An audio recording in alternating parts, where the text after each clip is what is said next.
भारतीय जनता पार्टीने जे प्रदेश लेवलवरती प्रवेश देण्याचा निर्णय घेतलेला होता तो काही इतर पक्षातले असू देत किंवा भारतीय जनता पार्टी सोडून गेलेले पण कार्यकर्ते असू देत, त्यांनी इच्छा व्यक्त केलेली होती येण्याची. त्या संदर्भामध्ये प्रदेशाध्यक्षांना आम्ही त्यांच्याकडे पाठवलं होतं आणि प्रदेशाध्यक्षांनी हा निर्णय घेऊन भारतीय जनता पार्टीमध्ये त्यांना प्रवेश देण्याचा निर्णय घेतलेला आहे.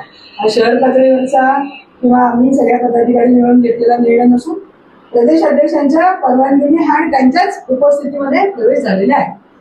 त्यामुळं हा जो निर्णय आहे तो आता त्यांनी जे मला पत्र दिलेलं आहे, त्यांच्या भावना त्या मला कळवलेल्या आहेत, ते आम्ही पत्र प्रदेशाध्यक्षांना पाठवू. त्याच्यावरती प्रदेशाध्यक्ष जे निर्णय देतील ते त्या कार्यकर्त्यांना पण, त्या पदाधिकाऱ्यांना पण आणि तुम्हाला सगळ्यांना पण कळवलं.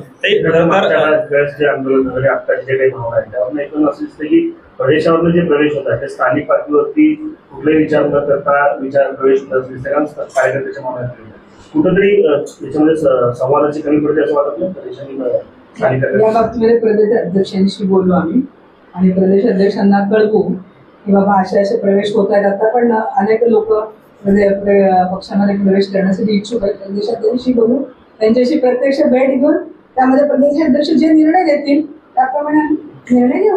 खरं तर असा एक आरोप या पदाधिकाऱ्यांनी केलेला आहे की ज्यांनी राष्ट्रपती कुठेतरी संघटनात्मक असेल किंवा विचारधारांचे जे काही एकरूप असलेले कार्यकर्ते त्यांच्यावर कुठेतरी हा अन्याय आहे अशा पद्धतीची भावना त्यांची आहे. आपल्याला काय वाटतं हे यामध्ये काही चौकशी होईल का सगळ्या प्रकरणाची?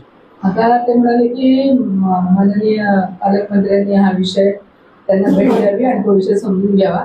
तर मी पण हा विषय समजून घेईन, पालकमंत्र्यांच्या पण कानावर घालेन आणि खरोखरच त्या स्वयंसेवकावरती असा काही प्रसंग ओढवलेला असेल तर त्याची पूर्ण चौकशी करून त्या बाबतीमध्ये शहानिशा करून त्यांच्यावरती पुढे निर्णय घेऊ.